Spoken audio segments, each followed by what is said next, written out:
محترم سامعین کرام، السلام علیکم ورحمۃ اللہ تعالی وبرکاتہ۔ الصلاۃ والسلام علیک یا رسول اللہ وعلی آلک واصحابک سیدی یا رسول اللہ صلی اللہ تعالی علیہ وسلم۔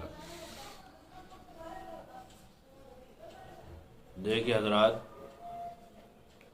سوال کیا ہے کہ حضرت بخار کیوں آتا اور کب سے آتا ہے؟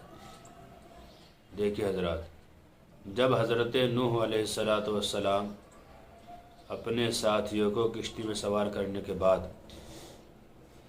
پانی کے اوپر تیر رہے تھے اور پوری دنیا میں پانی ہی پانی ہو گیا تھا، تو اس کشتی کے اندر ہر قسم کا ایک جوڑا موجود تھا، ہر طرح کا جانور، اور جو انسان ان پہ ایمان لائے وہ بھی موجود تھے۔ اس میں شیر بھی موجود تھا۔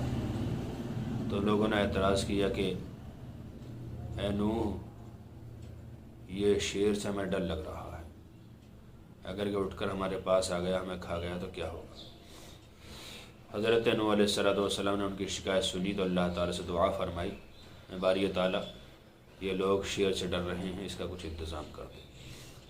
اللہ تعالیٰ نے شیر پر بخار کو طاری فرما دیا، اور بخار کی حالت میں انسان اٹھنا نہیں چاہتا، پڑا رہتا۔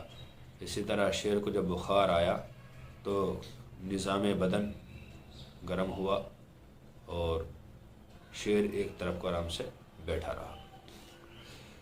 جب سے ہی بخار آنا شروع ہوا ہے۔ دوسری وجہ یہ بتائی گئی کیوں آتا ہے۔ یہ جہنم کی گرمیوں میں سے ایک گرمی ہے۔ جب جہنم بھاپ لیتی ہے تو جو انسان گناہ کرتے ہیں، کوئی غلطی ان سے ہوتی ہے، انہیں جہنم کی بھاپ لگ جاتی ہے، انہیں بخار آ جاتا ہے، ٹیمپریچر حرارت ان کی بڑھ جاتی ہے، اور اس کے بہت فائدے بھی ہیں۔ بخار آتا ہے تو بخار کی وجہ سے انسان کے گناہ معاف کر دیے جاتے ہیں، ہر بیماری سے ہی۔ حدیث شریف میں تو یہاں تک آیا کہ مومن کے کوئی کانٹا بھی چبھتا ہے پیر میں تو وہ بھی گناہوں کا کفارہ ہو جاتا ہے۔ اللہ تعالیٰ سے دعا ہے کہ اللہ تعالیٰ ہمیں صحیح دین سیکھنے کی توفیق عطا فرمائے۔ السلام علیکم ورحمۃ اللہ۔